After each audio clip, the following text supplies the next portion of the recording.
Bonjour à tous et bienvenue dans la caverne de Radrogor. Aujourd'hui, nous allons regarder les 3 unités de la boîte d'extension Nous sommes courageux, la boîte SWP15, qui contient la reine Padmé Amidala, Sabé et les servantes royales de Naboo. Je vais faire comme la dernière vidéo, c'est-à-dire que je vais passer par le site shatterpoint-miniature.eu pour vous présenter les cartes et les unités. Alors suite au retour précédent, j'ai zoomé un petit peu sur l'affichage pour que vous voyez mieux. J'ai enlevé aussi le filtre jaune de l'écran pour que les couleurs soient plus belles. Et puis si je me rends compte au montage qu'il y a des soucis, je vous mettrai les cartes en grand comme je faisais dans les vidéos précédentes. Je vous mettrai les images des cartes par-dessus si jamais ce n'est pas très bien lisible. Donc c'est parti pour Nous sommes courageux, extension SWP15 qui n'est pas encore sortie, qui devait sortir je crois le 1er septembre. Mais vous avez dû remarquer qu'il y a quelques retards de boîtes en France. Les boîtes qui devaient sortir en août ne sont pas sorties. Et les boîtes qui devaient sortir le 1er septembre vont sans doute être aussi décalées. Donc là on est plutôt sur du 15 septembre pour les sorcières et Mace Windu et du 22 septembre pour Cad Bane et la reine Amidala. En tout cas c'est aux dernières nouvelles. Donc on est plutôt sur du 15 et du 22 septembre au lieu du 18 août et du 1er septembre malheureusement. La raison apparemment, c'est Maël d'Asmodée nous a indiqué ça, c'est que les boîtes ne sont pas du tout arrivées en France, Asmodée France. Donc évidemment, elles ne peuvent pas arriver en magasin. Donc peut-être un container qui est en retard, qui s'est perdu, je ne sais pas. Bref, parlons tout de même de Nous sommes courageux avec Amidala. Donc je suis sur la page du site internet shatterpoint-miniature.eu dans la rubrique les extensions. Je vais elles sont rangées je crois par défaut par numéro d'extension, donc je vais sur la 15, Nous sommes courageux et je clique. Ça nous indique donc une date de sortie au 1er septembre officiellement, mais plutôt au 22 septembre d'après les dernières nouvelles. Donc Nous sommes courageux, en anglais c'est We are brave tout simplement. Donc, je repasse en français, sur le site vous voyez qu'on peut basculer d'anglais en français. Donc je repasse en français et voici donc les 3 unités, la reine Padmé Amidala, Sabé, la garde du corps royal, et les servantes royales de Naboo. Alors vous allez voir qu'il y a parfois des messages, des textes qui sont en anglais, bien que je sois sur le site français, c'est simplement parce que je n'ai pas encore eu les cartes françaises. Donc j'ai laissé les textes anglais, parfois ils sont déjà traduits en partie, mais j'attends d'avoir les cartes officielles en français pour mettre les textes en français. Donc c'est normal que pour les extensions qui ne sont pas encore sorties, que vous n'ayez pas les textes, notamment pour les capacités, que tous les textes soient encore en anglais. Ou parfois avec un peu de français quand c'était des capacités très proches d'autres. Donc c'est normal, ce n'est pas un bug du site, mais bien sûr pour les unités qui sont sorties, les boîtes qui sont sorties déjà en France et que j'ai pu avoir, vous aurez les textes en français. Donc fin de la parenthèse, commençons directement par l'unité principale, donc la reine Padmé Amidala. Donc la reine Padmé a un seul mot-clé, c'est la République Galactique. Elle apporte 8 points d'escouade et 3 points de force. Donc il y a un seul personnage, c'est avec le nom unique Padmé Amidala. Elle a 9 de vigueur et 3 de résistance, donc 27 points de vie. Et elle a ici 4 capacités. On va regarder ses capacités. Donc si vous ne voyez pas bien la carte, je la mettrai en plus gros lors du montage, mais je pense que là, elle devrait quand même être visible. Donc les capacités sont commandement royal.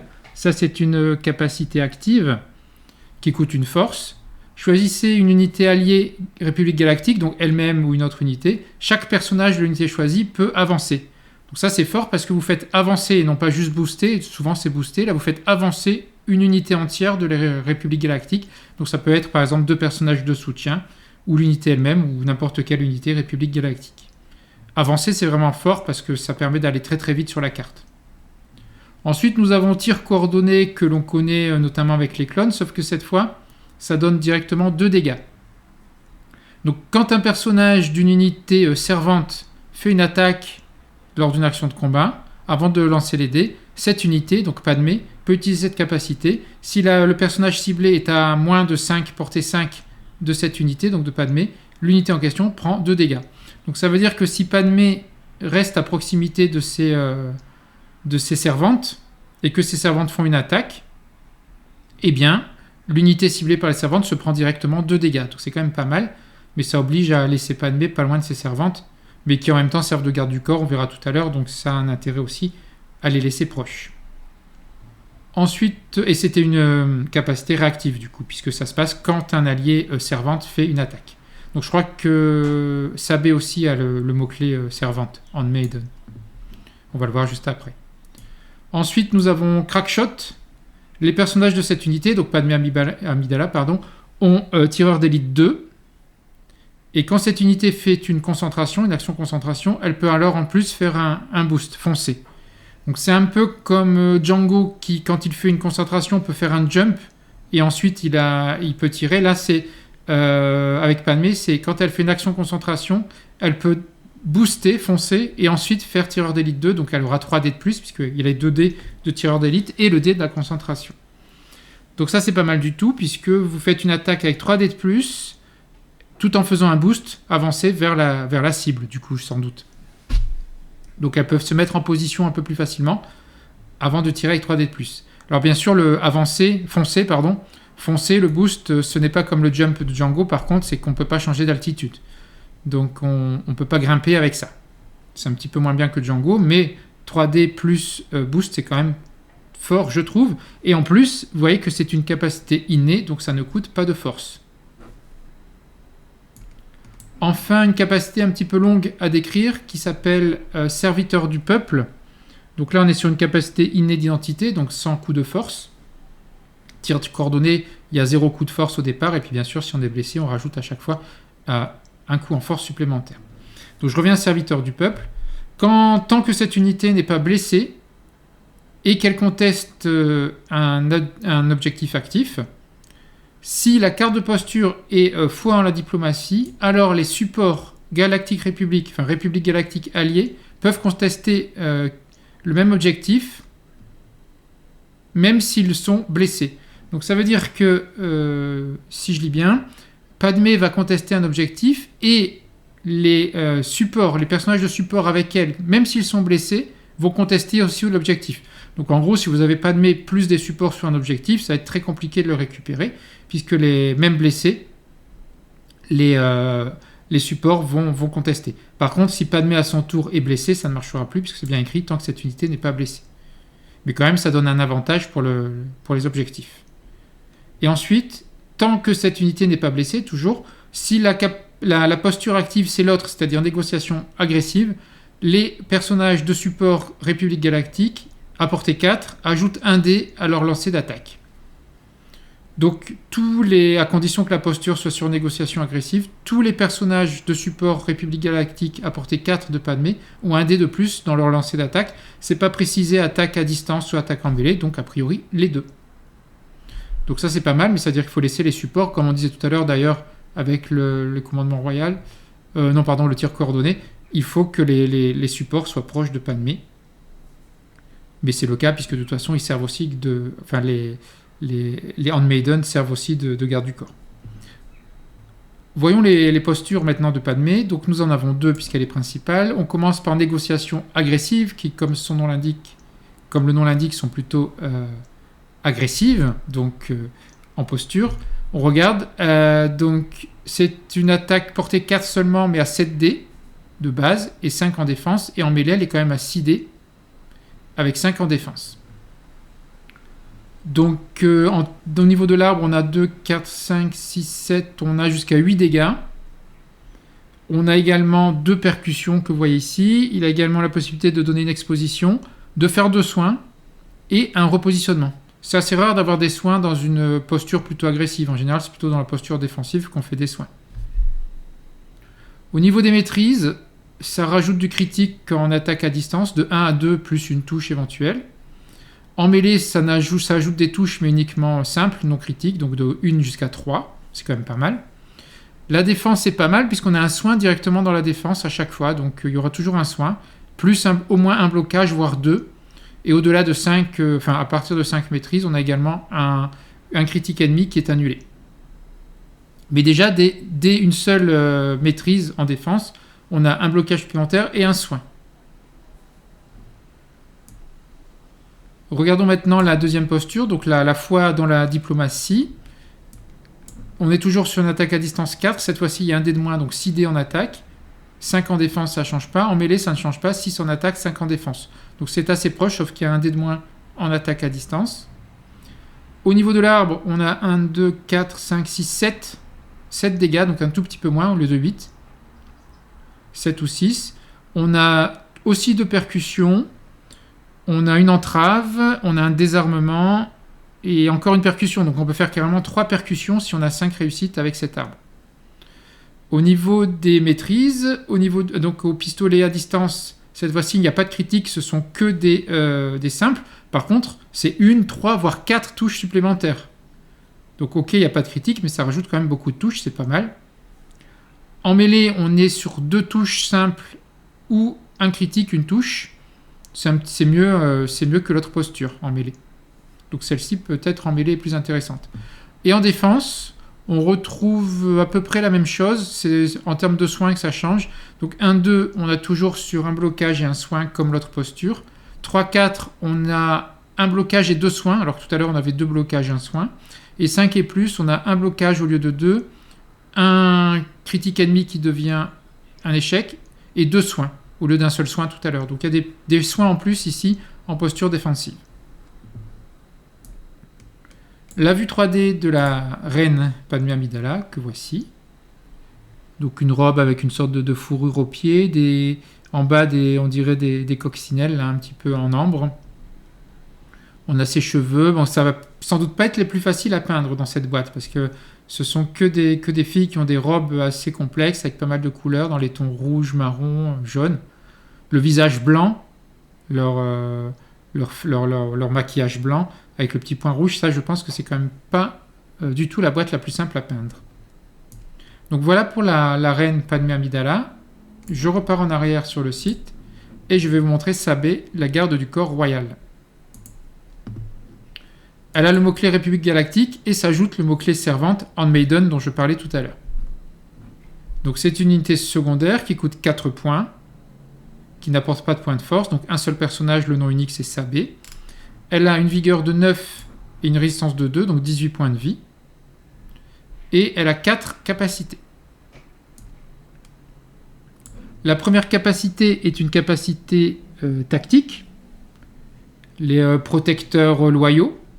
Au départ de l'activation de cette unité, chaque personnage Handmaiden, donc servante alliée, peut booster vers un principal, foncer, vers un personnage principal allié. Donc au début de l'activation de cette unité, chaque personnage allié Handmaiden, donc c'est-à-dire elle compris, peut booster. Donc si je comprends bien cette capacité, Sabé, mais aussi les servantes qui sont unités de soutien, qui ont également le mot-clé Handmaiden, vont pouvoir booster. Donc les 3, à l'activation de Sabé, les 3 vont pouvoir booster, mais attention, pas n'importe où, c'est bien précisé, toward un personnage principal. Donc évidemment vers Padmé, mais éventuellement un autre personnage principal allié de l'autre escouade si vous le souhaitez.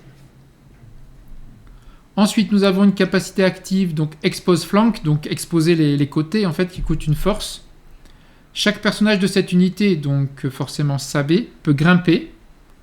Si un personnage de cette unité, donc Sabé, finit à une altitude plus haute qu'elle n'a commencé, donc si elle a réellement grimpé, les personnages de cette unité ont tireur d'élite 1 jusqu'à la fin du tour, et cette unité fait immédiatement une action de focus. Donc en gros, pour un point de force, quand on n'est pas blessé, Sabé peut grimper, donc changer de niveau, et en ce moment-là, elle a plus D en attaque, puisqu'elle aura tireur d'élite plus la concentration, immédiatement. Donc ça c'est intéressant, on a Sabé, on l'a fait grimper quelque part, c'est un peu comme un saut finalement grimper, c'est la petite réglette. Donc on fait un saut où on fait grimper, et derrière on fait une attaque avec 2 dés en plus. Ensuite nous avons assaut coordonné qu'on connaît déjà sur d'autres unités. Donc assaut coordonné c'est une capacité réactive qui coûte 0 points de force quand on n'est pas blessé, puis ensuite on rajoute des points. Donc cette fois-ci, quand un personnage d'une autre unité République Galactique alliée effectue une attaque en action de combat, avant de lancer les dés, Sabé peut utiliser cette capacité. Si la cible est à portée 5 maximum de Sabé, alors ce personnage peut foncer. Donc quand un autre personnage, une autre unité République Galactique fait une action de combat, si la cible est à moins de 5, alors Sabé peut avancer, enfin pas avancer pardon, mais foncer, puisque c'est plus court, peut foncer, peut booster vers la cible. C'est-à-dire qu'elle se rapproche, donc si après elle a la possibilité de faire une attaque, elle sera déjà plus proche de la cible. D'où le terme assaut coordonné. L'idée c'est que plusieurs unités vont tenter d'attaquer la même unité ennemie. Et enfin, nous avons Bodyguard, donc garde du corps, qui est une capacité innée. Les personnages principaux et secondaires, sans restriction particulière, sauf la portée 2, de Sabé ont couvert 1. Donc là, on est un peu comme les Mania Guard, qui donnent du couvert au principal ou secondaire à côté. Ben là, c'est pareil. Sabé fait office de garde du corps, donc les personnages principaux et secondaires, et là, il n'y a pas de mots-clés, c'est intéressant. C'est-à-dire que si vous mettez Sabé avec des unités qui ne sont pas forcément de la République Galactique, ça va marcher. Les personnages principaux et secondaires alliés à portée 2 ont couvert 1. Donc un dé en plus en défense à distance. On passe aux postures. Donc là, enfin à la posture, puisqu'on est dans une unité secondaire, donc elle n'a qu'une seule posture. Donc le decoy, donc le leurre en français. On a trois cheminements, enfin 2 chemins principaux et puis un ici avec un repositionnement, une petite déviation avec un repositionnement. Donc ça nous fait combien de dégâts ça? Elle nous fait 1, 2, 3, 4, 5 ou 1, 2, 3, 4, 5, 6. 6 dégâts maximum. C'est moyen, mais c'est une unité secondaire. Elle attaque à 4, portée 4 avec 7 dés et 5 en défense, ou en mêlée 6 dés et 5 en défense. C'est quand même, ça, c'est pas mal pour une unité secondaire. Et donc j'étais dans l'arbre, on a on peut avoir 3 percussions, on a un désarmement, on a ici une entrave, on a également une contrainte, un saut possible à la fin, et ici un repositionnement, qui est pas mal pour se déplacer très loin. C'est marrant qu'il y ait un saut, puisque c'est pas une unité qui a des réacteurs dorsales et autres mécanismes, mais elle peut quand même faire un saut. Au niveau des maîtrises, avec le pistolet à distance, on a systématiquement un critique, et puis après on peut avoir 2 ou 3 dégâts, enfin 3 touches supplémentaires. En mêlée, on a forcément un critique et un dégât, ou un critique, un dégât et une touche normale. C'est pas trop mal, elle se débrouille très bien en mêlée. C'est mieux que les clones ou autres et les droïdes. Et en défense, elle a un blocage, toujours un blocage, plus à partir de 3, elle a un critique ennemi qui est annulé. Et à partir de 5 dés de maîtrise, elle a également la possibilité de faire un repositionnement, donc de s'en aller finalement. Voici la vue 3D de Sabé. Donc comme je disais, vous voyez là on a des tons ocre, rouge, du marron, les cheveux, le maquillage sur le visage. Donc je répète, je pense que c'est quand même pas la boîte la plus simple à peindre. Enfin, je ne suis pas spécialiste de la peinture, mais vu comme ça, ça me paraît relativement délicat. Je reviens en arrière. Cette fois-ci, on va parler des servantes, donc l'unité de soutien de cette boîte. Elles ont 3 mots-clés. La République Galactique, servante comme Sabé, plus soldat comme toutes les troupes, c'est troopers en anglais. Donc c'est la plupart des unités, voire toutes les unités de soutien ont ce mot-clé troupes, soldats. Donc les servantes royales de Naboo coûtent 4 points, n'apportent pas de points de force. Donc on a 2 personnages. Ce sont des unités de soutien qui ont une vigueur de 8 et une résistance de 2. Donc 16 points de vie. Elles ont 3 capacités. La première, c'est Expose Flank, on l'a vu à l'instant avec Sabé, qui coûte une force, donc c'est une capacité active. Donc comme Sabé, elles peuvent grimper. Les personnages de cette unité peuvent grimper. Et s'ils grimpent à une altitude plus élevée, alors ils ont tireur d'élite 1 jusqu'à la fin du tour et font un focus. Donc c'est exactement comme Sabé, sauf que là c'est les 2 personnages, puisque c'est toute l'unité qui peut le faire. Donc les 2 personnages des Handmaidens, des servantes, peuvent grimper, et si elles grimpent, elles ont plus 2 dés en attaque. Et donc derrière, le but c'est de faire une attaque directement, puisque sinon la concentration est perdue. Ensuite, on a un tir coordonné, qui cette fois-ci, on connaît avec les clones, qui cette fois-ci donne un désarmement. Donc quand un personnage d'une autre unité République Galactique fait une attaque, avant de lancer les dés, cette unité peut utiliser cette capacité. Donc si le personnage ciblé par l'attaque est à portée 5 d'au moins un personnage de l'unité, donc au moins une des servantes, alors l'unité ciblée va gagner un désarmement. Donc je trouve que c'est mieux quand on fait des tirs coordonnés de donner une exposition, puisque ça veut dire que l'unité derrière ne pourra pas utiliser ses maîtrises de défense. Là c'est plutôt pour après. On va attaquer une unité ennemie avec une autre unité République Galactique, on va lui donner un désarmement. Donc là, on ne gagnera rien de particulier. Par contre, l'unité en question aura le désarmement pour la fois suivante, si elle s'active la fois suivante en attaque. Mais c'est quand même plus fort de donner une exposition avant l'attaque d'un ami qu'un désarmement, évidemment. Et puis ensuite, j'ai Intercede, interposition. Je crois qu'on retrouve la même chose avec les Mania Guard, donc ce qui est garde du corps en fait. Tant que cette unité n'est pas blessée, les personnages ennemis engagés avec un ou plusieurs personnages de cette unité ne peuvent pas cibler des personnages principaux ou secondaires alliés. Donc si vos servantes engagent un ennemi, l'ennemi ne peut pas attaquer les principaux et secondaires. Ceux-là sont protégés finalement par les servantes. Donc on est comme sur les magnagardes. Je finis avec la posture donc des servantes, la loyauté absolue, donc assez simple. Vous démarrez par un dégât direct et soit un soin si vous en avez besoin, soit un saut pour vous repositionner. Ensuite encore 2, 3, 4 dégâts, donc ça fait 5 dégâts en tout. On a un désarmement, on a une exposition et un repositionnement à la fin. Les servantes tirent à portée 4 également comme Sabé et Palmé avec 5 dés et se défendent avec 5 dés. En mêlée, elles attaquent également à 5 mais se défendent avec 4 dés. Au niveau des maîtrises, au pistolet à distance, c'est de 1 à 3 touches, non critiques. En mêlée, c'est une touche ou un critique plus un dégât automatique. Donc elles aussi sont fortes en mêlée. Vous voyez que les sabés ou les servantes sont plus fortes en mêlée que notamment les clones. Et puis en défense, on a soit un blocage et un critique ennemi qui est annulé, ce qui fait toujours du bien. Bon, après, c'est pas extraordinaire, mais c'est déjà pas mal d'avoir un blocage, plus d'annuler une touche, un critique ennemi. Là, je n'ai pas de représentation 3D pour l'instant, ça n'a pas été fourni par AMG. Donc, je reviens sur la boîte. Nous sommes courageux. Donc, c'est l'extension SWP15. Donc, je vous ai détaillé les 3 unités de cette boîte. La reine Padmé Amidala, Sabé, la garde du corps en secondaire, et les servantes royales de Naboo en soutien.